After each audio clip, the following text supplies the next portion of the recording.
Fahmi, seorang lelaki muda yang berjaya dalam kejayaannya. Namun jauh di sudut hati ada ruang kosong. Kejayaan demi kejayaan diraih, dipuji orang ramai. Tetapi di sebalik senyuman itu, jiwanya terasa sepi.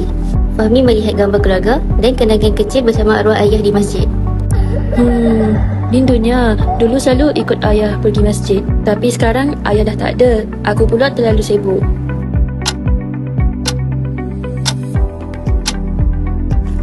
Hari pun berakhir.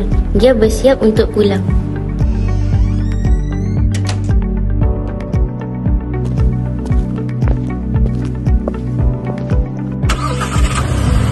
Fahmi memandu pulang dengan wajah yang letih. Jarum jam menunjukkan hampir masuk maghrib.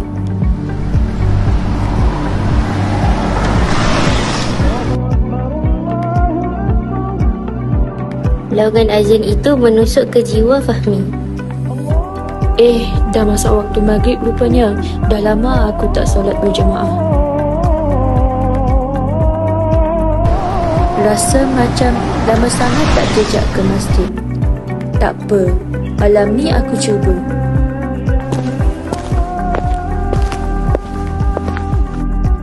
Aku kena cepat ni. Dah nak mula solat.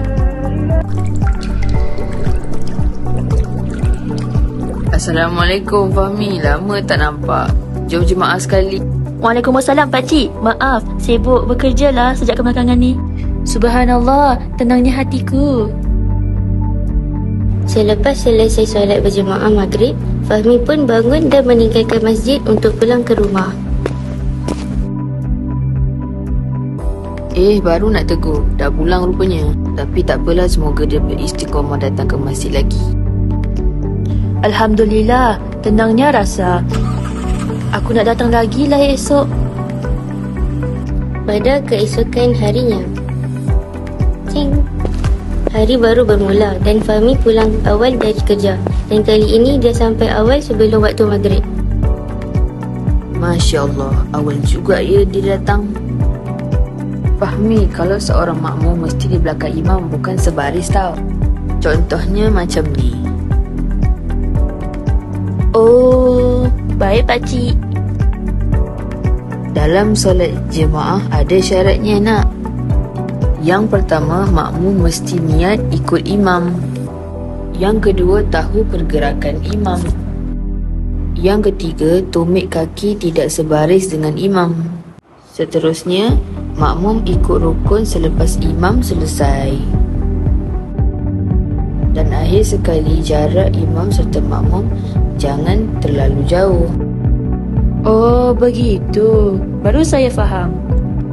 Aduh, lutut pakcik sakit. Kamal, boleh ganti pakcik jadi imam maghrib ni? Baik pakcik, insya-Allah saya boleh. Oh, Kamal boleh jadi imam. Aku bila pula Setelah selesai solat, Fahmi duduk di tepi Pakcik Hamzah. Pakcik, apa syarat nak jadi imam? Tak susah nak. Pertama, baca Al-Fatihah dengan betul. Kedua, kalau ada makmum lelaki, imam mesti lelaki. Dan imam perempuan hanya boleh kalau semua makmum pun perempuan saja. Ketiga, makmum mesti yakin solat imam itu sah. Oh, patutlah Kamal layak. Aku masih belum lagi ni. Tapi kan pakcik, kalau ramai yang layak, macam mana nak pilih? Kalau ramai, kita akan pilih ikut keutamaan. Contohnya, seorang pemimpin, orang alim dan berpengetahuan, fasih baca Al-Quran, akhlak baik serta berpakaian bersih dan kemas. Kalau semua sama, pilih yang lebih tua. Oh, banyak juga ya ciri nak jadi imam. Wuduk Fahmi terbatal. Dia segera berwuduk semula. Alamak, terlepas rakaat awal lah pula.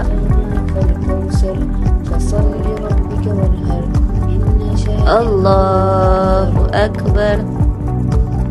Assalamualaikum warahmatullahi. Assalamualaikum warahmatullahi. Allahu Akbar. Betul ke cara aku solat tadi? Fahmi, kalau sempat baca Al-Fatihah dengan imam, itu muafiq. Kalau lambat, itu masbuk. Lepas imam bagi salam, makmum masbuk perlu sambung dan tambah rakaat yang tertinggal. Baik pakcik. Fahmi masih terasa ragu. Dia pun mencari maklumat tentang makmum masbuk. pakcik, macam ni ke maksudnya? Ya betul, samalah macam solat kamu tadi. Alhamdulillah. Pada keesokan harinya, cing, subuh itu Fahmi datang awal. Allahu ahad, Allahu samad. Macam pakcik cakap semalam, kamu muafiq sebab sempat ikut dari awal. Hehehe, baik pakcik. Fahmi pulang ke rumah dan bersiap untuk ke pejabat. Fahmi mengimbas perubahan terhadapnya. Dia istiqomah ke masjid, terutama subuh dan isyak, menghulurkan sedekah, bergaul mesra dengan jemaah masjid, serta sentiasa menyertai kelas mengaji di masjid. Fahmi, lain betul kau sekarang. Apa yang ubah kau? Bila aku belajar solat berjemaah, Allah ubah hati aku. Beberapa bulan kemudian,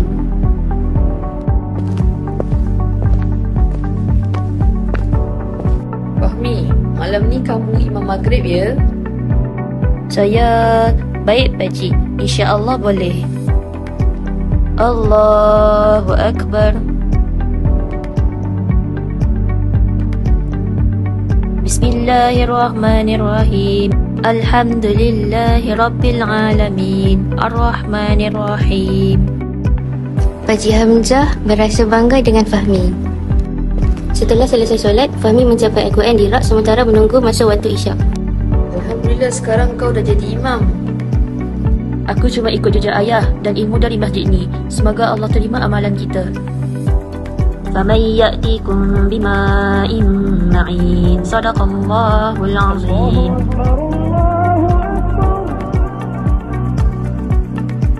اهدنا الصراط المستقيم صراط الذين أنعمت عليهم غير المغضوب. Solat berjemaah itu Kunci ketenangan Dan kekuatan ummah.